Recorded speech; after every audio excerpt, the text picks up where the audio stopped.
তোমার রিজিকে যা আছে এটা দুই পাহাড়ের মাঝখানে থাকলেও এটা তুমি পাবা। আর যেটা তোমার রিজিকে নাই ওইটা অনেক দূর থেকে আনার পরেও হাত দিয়ে নিয়ে দুই ঠোঁটের মাঝখানে রাখলেও ওটা পড়ে যাবে। যেটা রিজিকে আছে ওই মাউন্ট এভারেস্টের উপরে থাকলেও এটা আপনার কাছে আছে। যেটা রিজিকে নাই দুই ঠোঁটের মাঝখান থেকে ওটা পড়ে যাবে। আপনার বাধাগ্রস্ত হতে পারে বাবা গো, হাত পা গুলি খুব মজবুত করে বেঁধে ধরবে। বুঝেন, একটা সন্তান যখন এই কথাগুলি বলে বাবার কলিজার মধ্যে কেমন লাগতেছিল, কিন্তু না, ইব্রাহিম আল্লাহকে খুশি করবে। হযরত ইব্রাহিমকে ছেলে ডাকতে বলতেছে, আব্বা যান আপনি ভালো করে ছুরিটা ধার দিয়ে দিবেন, যাতে আমার গলার মধ্যে গন্ড দেশে ছুরি চালানোর পরে বেশি সময়ের প্রয়োজন না হয়। আব্বা গো আমাকে উপর করে শোয়াবেন, কারণ আমার চেহারার দিকে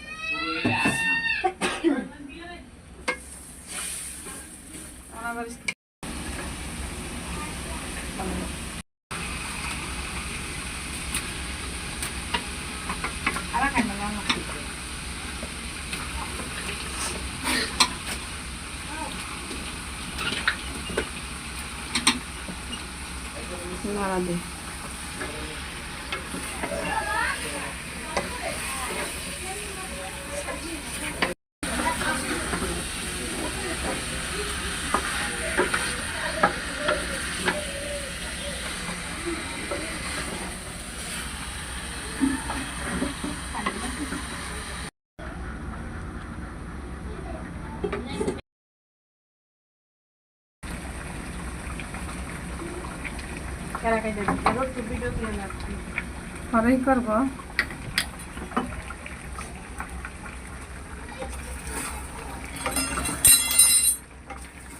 এটার মধ্যে ঘি দিছ? কে এটার মধ্যে ঘি দিব? ফাইজলামি জাল গুনা করতাম আবার ঘি।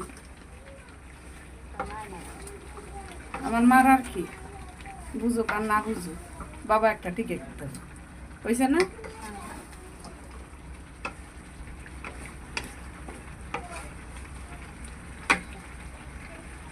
ডাক